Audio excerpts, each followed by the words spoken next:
Bonjour et bienvenue pour cette troisième émission du Monde Cities spécial mobilité de demain. Aujourd'hui, vous comme moi, pour voyager, on a le choix. Il y a les métros, les bus, les tramways, les vélos et même des trottinettes électriques. Mais lesquels choisir pour voyager facilement ? Comment s'y retrouver parmi les dizaines d'applications liées à ces nouveaux modes de transport et comment jongler facilement de l'un à l'autre? Eh bien pour cela, il y a un nouveau concept baptisé le MaaS. MaaS pour Mobility as a Service. Pour tout comprendre, pour décrypter ce nouveau phénomène, eh bien je vous propose des reportages, des témoignages et de retrouver des invités en plateau. C'est parti.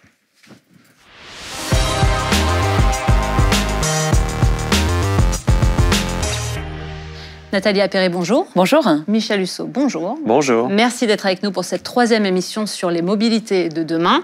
Alors, un brin de présentation avant de rentrer dans le vif du sujet.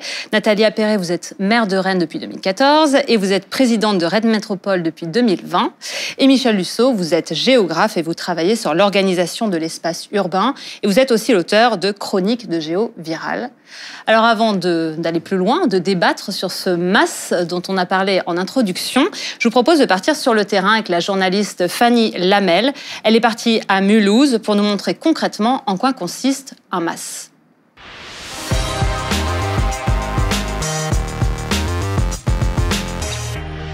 Si je vous disais qu'il existe une solution pour éviter à la fois les gaz à effet de serre, la pollution et les embouteillages, vous me croiriez ? Eh bien, vous devriez. Ça s'appelle les MaaS. MaaS pour Mobility as a Service. Cet acronyme ne vous dit peut-être rien, et pourtant, il serait le Graal pour de plus en plus de métropoles. Son rôle ? Révolutionner la mobilité. Comment ? Venez, je vais vous montrer. Pour ça, je me rends à Mulhouse, la première ville en France qui a mis en place un système de MaaS. C'était en 2018 et ça s'appelle le compte mobilité. Anne est une utilisatrice de la première heure du compte mobilité. Elle habite cet immeuble, la Tour de l'Europe, qui est un des symboles de la ville de Mulhouse. Merci. Voilà, donc on a une vue sur tout l'ensemble de la cité, l'agglomération et au-delà. Avec les vélos du compte mobilité, on peut quand même aller assez loin, aux limites de la partie qui est construite, que vous voyez ici. Pour accéder au compte mobilité, Anne utilise une application installée sur son smartphone. Elle permet d'acheter des tickets de bus ou de tram, de louer un vélo, de réserver une voiture en autopartage, d'accéder à des parkings, de s'abonner à un réseau de transport ou d'en connaître les horaires. Et ça, pour toute l'agglomération. Il y a 2 ans, Anne et son conjoint ont décidé de se passer de voiture personnelle.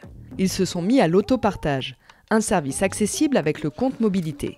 La plupart des transports qui sont inclus dans le compte mobilité, je les utilisais déjà, si ce n'est les voitures. Les transports en commun, très épisodiquement, ce qui fait que maintenant, en fait, j'utilise beaucoup plus.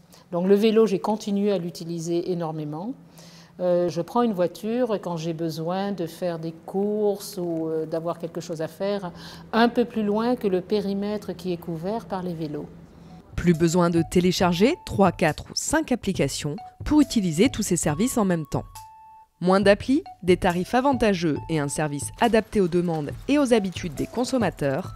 En clair, le but des MaaS est de faciliter les déplacements des citadins. Car plus ils auront accès facilement aux transports en commun et aux services de location, plus ils les prendront et moins ils opteront pour la voiture. Résultat, embouteillage et pollution diminueront au cœur des villes. Alors aujourd'hui, on est à plus de 8000 utilisateurs. L'objectif qu'on s'était fixé était de 10 000 utilisateurs à la fin de l'année 2021. Bon, avec la crise sanitaire, 8000, ça nous paraît déjà très satisfaisant. Et ce n'était pas gagné d'avance pour changer les habitudes de transport. Mulhouse est une ville qui était essentiellement liée à la voiture. Aujourd'hui, ce sont encore des espaces qui sont très grands, facilement accessibles en voiture.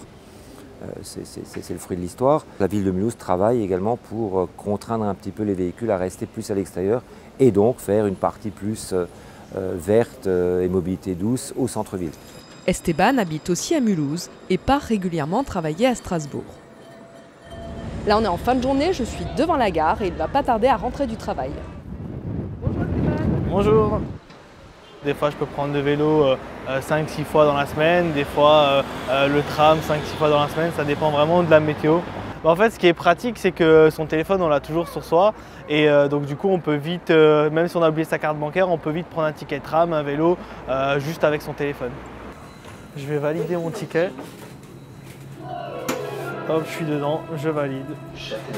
Avec l'application, le billet de tram, il est à 1,20 € au lieu d'1,40 €. Donc en plus de la simplicité, c'est moins cher. L'application est facile à utiliser. Mais comme Anne et Esteban, les utilisateurs aimeraient pouvoir s'en servir en dehors de Mulhouse. Moi qui suis abonné au TER, parce que je travaille à Strasbourg, le fait d'avoir en plus mon abonnement directement sur l'application, ça me permettrait d'éviter de recharger chaque mois mon abonnement. Et ça tombe bien, car cela fait partie de la réflexion pour la prochaine version de l'application du compte mobilité. On a là aussi la volonté de continuer à développer les services vers le train, vers le covoiturage. C'est quand même un sacré défi. On dit que chaque service de transport est compliqué et tous ces services compliqués, on veut les mettre dans une seule application et on veut que le résultat soit simple. Mettre en place un système de masse n'est donc pas si simple, notamment en zone rurale. Car pour proposer ce type d'application avec plusieurs services, il faut déjà que ces services existent. Or, dans les zones peu denses, les offres de mobilité sont limitées. Si la population est clairsemée et les distances plus longues à parcourir, cela complique aussi l'implantation d'un MaaS. Une autre problématique que posent les MaaS est celle des plateformes privées. Car les services peuvent être développés par des agglomérations, comme à Mulhouse ou Vienne, mais aussi être proposés par des entreprises privées, comme c'est le cas à Helsinki avec l'application WIM mise en place depuis 2017. Mais si ce type d'offre est séduisante pour les usagers, il y a un risque. L'entreprise privée peut finir par privilégier les services les plus rentables pour elle et ne plus participer au développement d'une mobilité durable pour tous et sur tous les territoires. Et le concept séduit tellement que des entreprises déjà bien installées, comme Uber, cherchent de plus en plus à développer leur propre MaaS. Ont une grande base de clientèle sur laquelle ils peuvent s'appuyer pour proposer des nouveaux services. Les services de VTC, ils proposent les trottinettes, ils proposent des vélos, ils proposent maintenant inclus même les transports en commun, aussi en Île-de-France. Mais qu'elles soient publiques ou privées, l'un des impératifs pour que les MaaS fonctionnent, c'est que les gens les utilisent. Et pour Julia Janke, il y a une chose importante que l'application doit prendre en compte, la voiture personnelle. Il faut alors proposer des solutions alternatives aux automobilistes. Il y a du covoiturage ou se stationner gratuitement si on est abonné au transport commun, ce qui se fait aussi déjà. Ou intégrer la voiture dans le calcul d'itinéraire, ce qui n'est pas toujours le cas dans les MaaS qu'on a pu recenser. Aujourd'hui, les MaaS se développent progressivement, comme à Mulhouse, Saint-Étienne, Montpellier ou encore Saclay. Une loi pourrait accélérer ce processus. La loi d'orientation des mobilités, LOM. Dès la fin 2021, elle obligera les opérateurs de transport à partager leurs données pour permettre, entre autres, le développement des services numériques de mobilité. On pourrait alors voir arriver de nouveaux MaaS un peu partout en France. Encore faut-il convaincre les utilisateurs.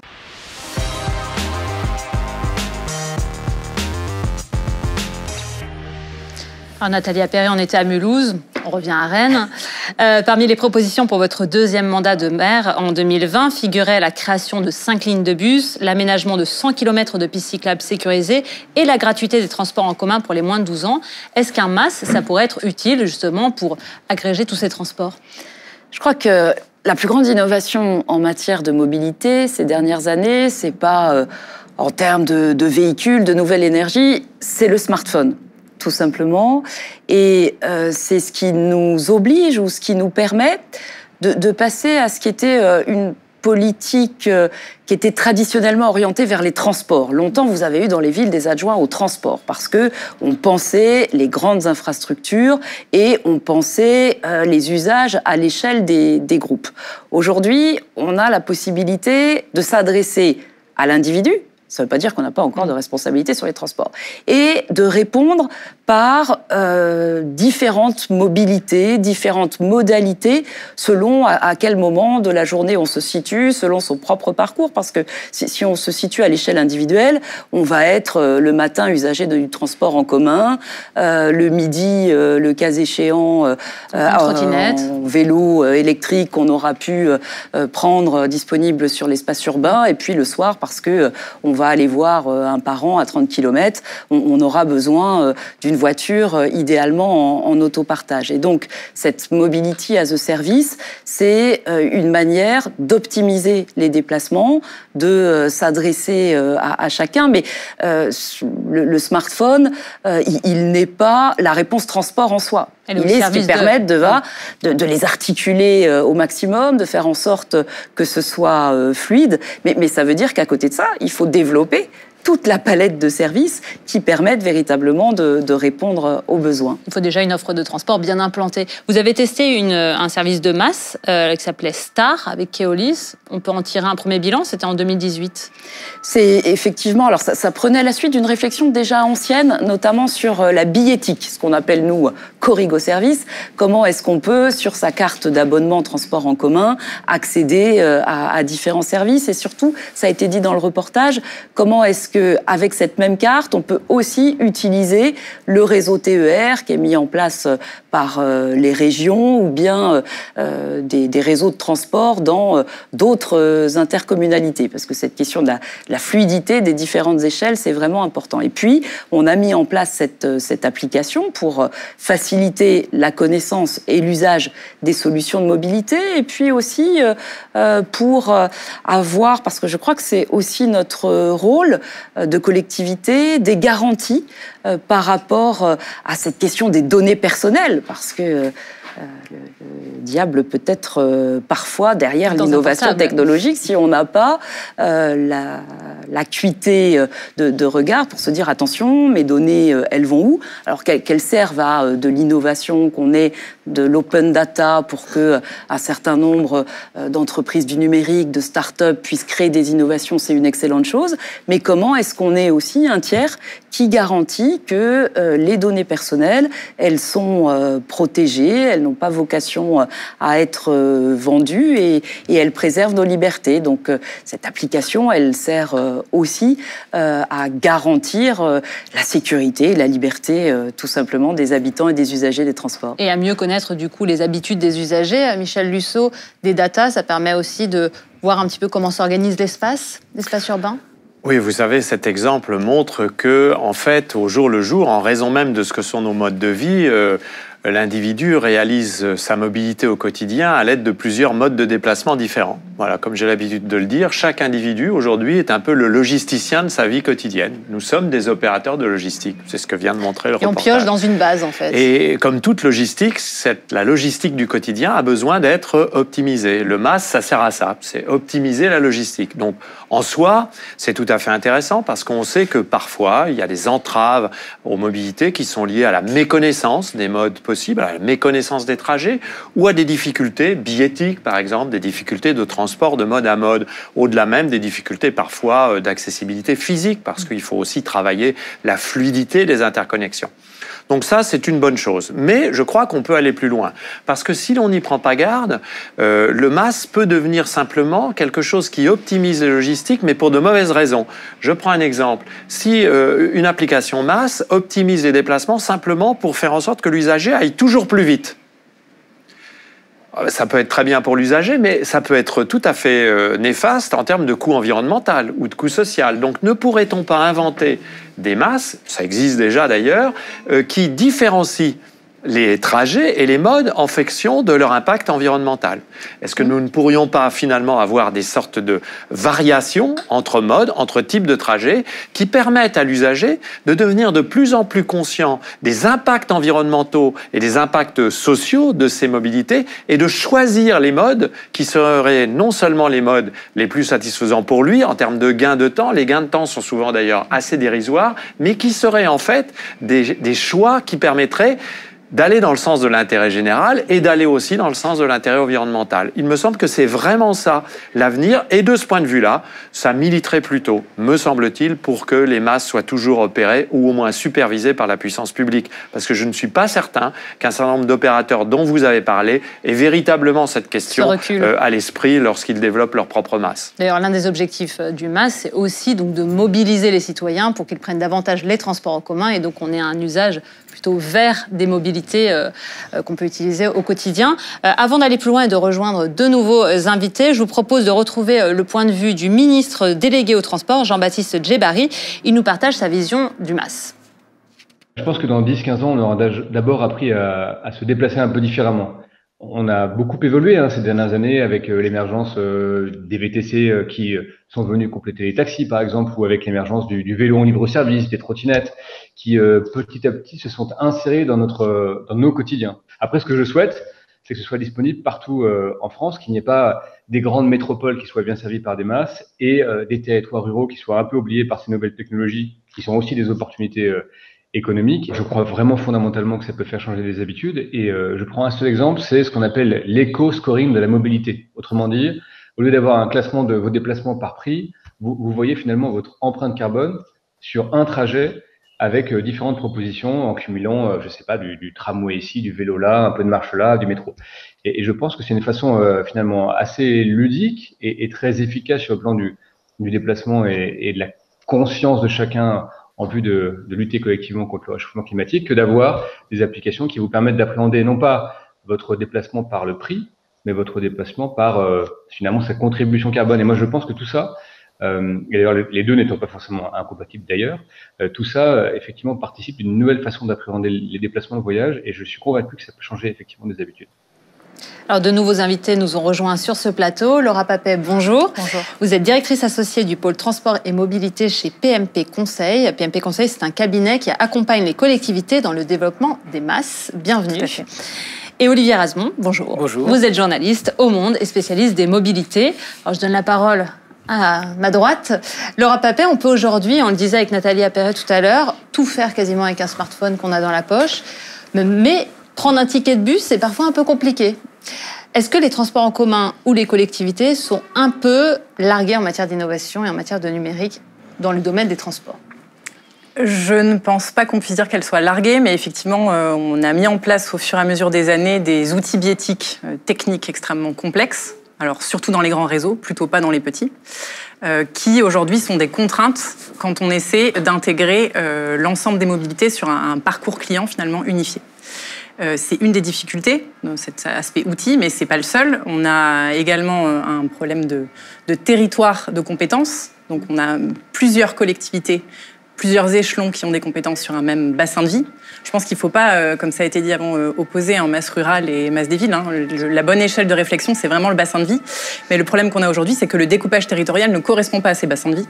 Et donc on a aussi et surtout, je pense, côté collectivité, une complexité du fait de ces compétences qui sont réparties entre la région, pour le ferroviaire, les communes, pour la voirie, le stationnement voirie, les métropoles, etc. Donc il y a avant tout cette complexité-là à gérer si on veut proposer un parcours sans couture comme ça a été présenté à Mulhouse. Donc Olivier Rasmont, est-ce qu'on peut dire que le MaaS est d'abord une organisation et une stratégie avant d'être une technologie ?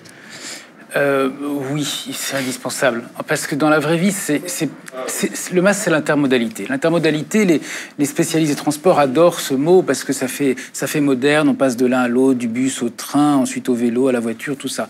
Dans la vraie vie, pour les gens, c'est juste casse-pied. Les gens, ils veulent juste un seul moyen de transport. La plupart du temps, d'ailleurs, ils le font tous. Ils ont leur moyen de transport. La plupart du temps, c'est la voiture. Parfois aussi, c'est le vélo. Parfois, c'est le bus.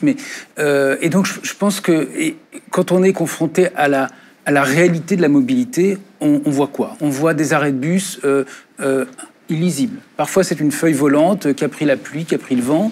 On voit, et ça, c'est vraiment des exemples concrets que je vois régulièrement. Dans le fameux MaaS, très bien, il y a une application de covoiturage qui, malheureusement, a changé de nom il y a 6 mois. Parce que les dirigeants ont décidé de changer le nom. Ou alors il y a un bus qui passe, mais pas aux horaires qui sont annoncés. Ou alors devant la gare, le trottoir est plein de flaques d'eau. Donc je vois, voilà, il y a tellement de choses à faire. Ne serait-ce que d'abord sur le site parfois des transports publics. Moi, ça me frappe sur les sites quand on cherche dans une ville moyenne, par exemple, pour aller d'un endroit à l'autre. Parfois, on a du mal à trouver un plan sur le site. On a du mal il faut absolument renseigner une adresse exacte de l'endroit où on part, l'endroit où on arrive, alors qu'en fait, finalement, on peut marcher. Si on dit, par exemple, je vais de la gare à l'hôpital, ça devrait suffire. Voilà, il y a quand même toute une série de choses qui pourraient être améliorées peut-être pas avant le MAS, mais au moins en même temps. Et j'ai un petit peu peur qu'on se focalise uniquement sur cette avancée technologique, alors qu'en fait, il y a tellement de choses à faire dans la vraie vie. Moi, ce que j'arrête pas de dire aux élus, c'est commencer par prendre les transports, regarder ce qui va pas, et après, on changera, vous changerez sans doute aussi la manière de fonctionner. Vous me voyez venir, vous les prenez, les transports, Nathalie Laterre, vous constatez ces limites? Qu'on puisse toujours mieux faire, très, très certainement. Mais comme on se le disait tout à l'heure, le MAS, c'est ce qui permet de connecter les différents modes, les différentes solutions. Mais si les solutions elles-mêmes ne fonctionnent pas, je pense effectivement que ça ne sert pas à grand-chose. Mais cette fluidité, c'est malgré tout ce qui nous permet à la fois de faciliter la vie et puis de ne pas perdre de vue nos ambitions de qualité de vie, de transition écologique et de faciliter aussi le report vers des modes qui sont moins naturels. Parce qu'effectivement, il y a des moments où c'est moins naturel de prendre autre chose que sa voiture, mais quand on se rend compte qu'on va aller plus vite, que ça va être plus performant, s'il y a des alternatives performantes, alors à ce moment-là, on va pouvoir les utiliser.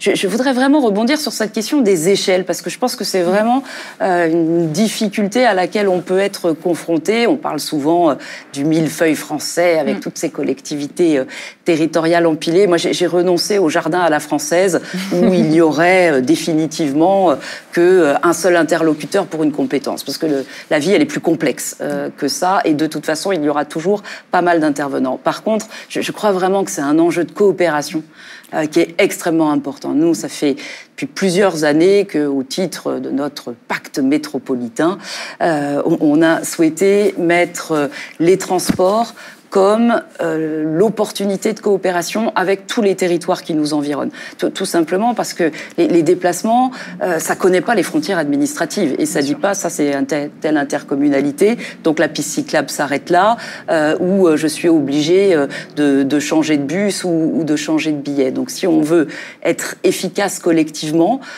éviter aussi des aberrations, parce qu'on n'est pas à l'abri de certaines aberrations si chacun regarde uniquement son précaré, on a vraiment besoin de ces coopérations à l'échelle des bassins de vie. C'est sur les bassins de vie qu'on se déplace au quotidien. Michel Husseau, vous les voyez parfois, ces aberrations dans l'espace urbain, comme l'explique Nathalie Appéré?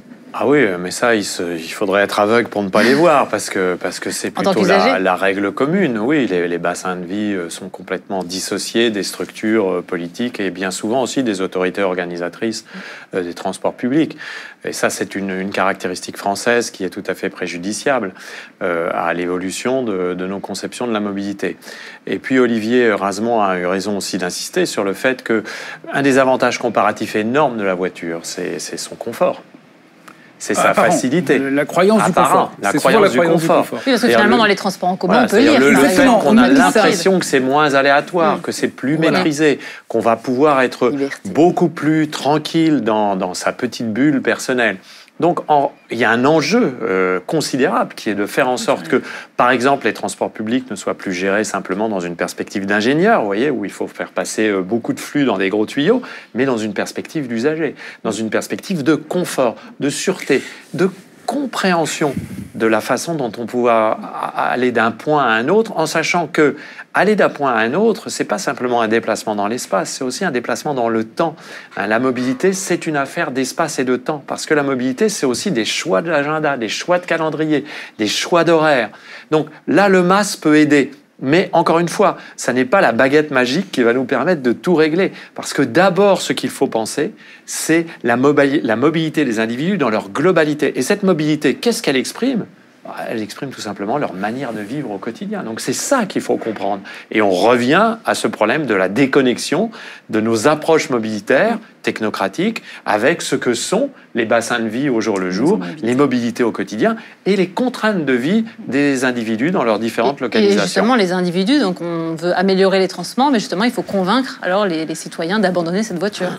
Oui, en fait, un MAS, aussi beau soit-il, dans un endroit de centre-ville où il y a à peu près, ou de ville au sens large, où il y a à peu près déjà tout, où il y a déjà du tram, où il y a déjà un métro, où il y a déjà du bus, de vélo, etc., plus les opérateurs privés qui sont là, en fait, c'est pas ça qui fera changer les comportements, parce que là, les gens connaissent les modes, ils savent qu'en voiture, ça va être compliqué. Bon, mais si par contre, justement, ils savent pas forcément qu'en voiture, ça va être compliqué, ils vont croire que ça va être simple. Et c'est là un autre intérêt, peut-être, qui est un petit peu laissé de côté par alors je fais des critiques, mais je peux aussi dire des choses positives sur le MaaS. Mais simplement, l'idée de toute technologie qui amène la fluidité. Donc en fait, il faudrait que tout transport qui commencerait en bus et puis tout ça devrait être absolument fluide.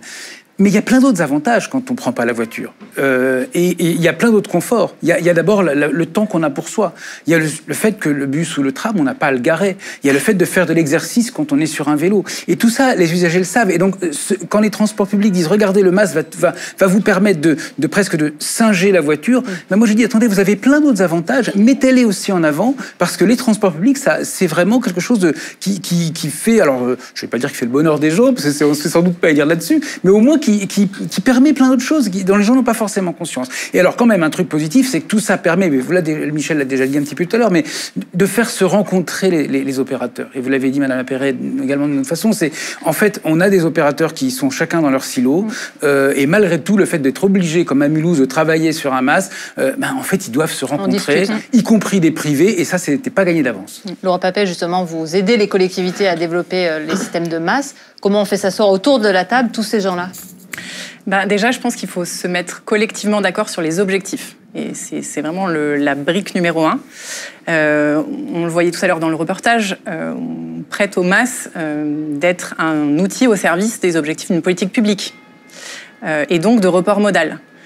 Si on veut arriver à atteindre ces objectifs de report modal, il faut comprendre à qui on s'adresse. Qui sont finalement les personnes qui se déplacent sur un bassin de vie qu'on souhaite accompagner vers des comportements de mobilité plus vertueux. Donc ça, c'est vraiment le point de départ. Comprendre, comme vous le disiez, les systèmes de contraintes. Pourquoi ces gens-là, aujourd'hui, choisissent la voiture? Donc il y a une déconstruction culturelle, y compris à faire. Et puis, il faut comprendre quels sont les leviers, et notamment ceux qui sont en main des collectivités, pour accompagner ce changement de comportement. Et c'est vraiment ça le point de départ.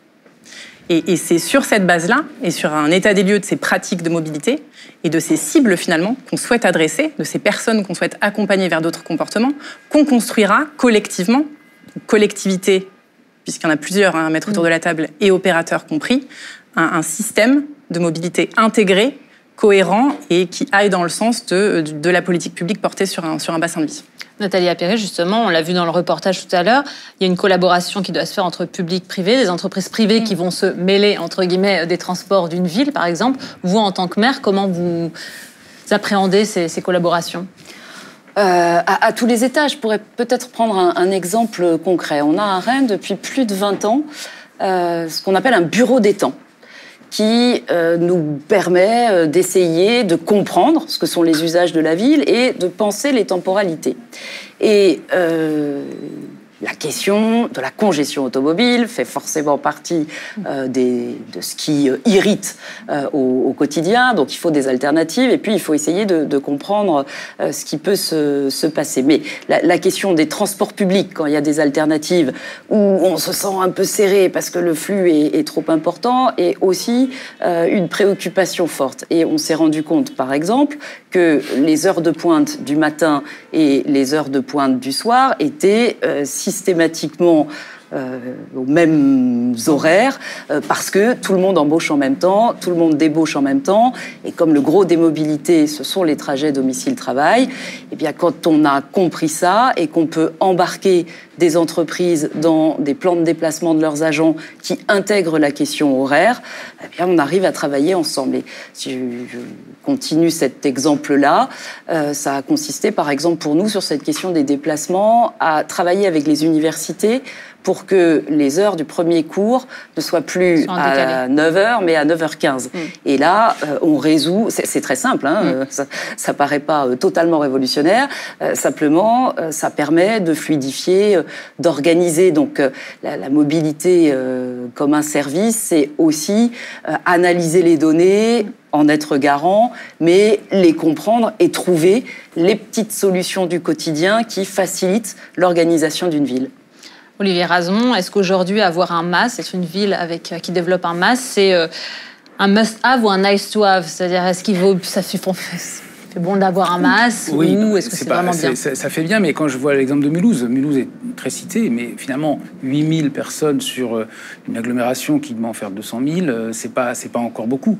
Donc peut-être qu'une partie des gens n'en ont pas besoin, parce qu'en fait, on parle toujours de gens qui feraient des trajets très différents, mais en fait, peut-être que une partie des gens font juste un seul trajet quotidien, qui est toujours le même, et finalement, ils n'ont même pas conscience, et c'est ça, en fait, un des sujets, que c'est qu'ils font un trajet. Ils se disent, je vais quelque part et je reviens. Ils n'ont pas conscience forcément de l'environnement. Même ceux qui sont en bus ou ceux qui sont à vélo d'ailleurs.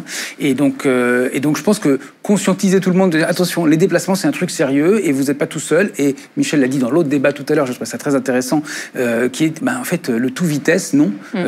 C'est pas forcément l'objectif. On a chacun des objectifs précis. On voudrait aller toujours plus vite, réussir à ne pas prendre d'autres moyens de transport. En fait, non. On est en collectivité, et se déplacer, oui, il peut y avoir du monde, ça peut être stressant, et c'est pas un truc, on appuie sur un bouton, et puis voilà, on obtient tout. Moi, j'ai trouvé intéressant les ZTL qui se mettent en place, en particulier, vous avez fait ça sur les quais nord de la Vilaine, zone à trafic limité sur les quais nord de la Vilaine, par exemple. Avec les coronapistes dans un voilà, en premier temps, particulier, qui permettent en fait d'apaiser la ville, et qui disent aux gens un message assez simple, qui est, écoutez, en fait, vous voudriez prendre votre voiture, mais là, ça sera pas possible. Si vous voulez vraiment passer en voiture, il faudra faire un petit peu différemment, vous prendrez un peu plus de temps. Et puis finalement, les gens finissent par s'adapter. Ça me semble au moins aussi efficace qu'un MAS. Voilà. Pour clore cette émission, si demain vous avez les clés pour développer le MAS idéal, quelle option vous privilégiez? Les tarifs, le côté écolo, la multiplicité des transports proposés?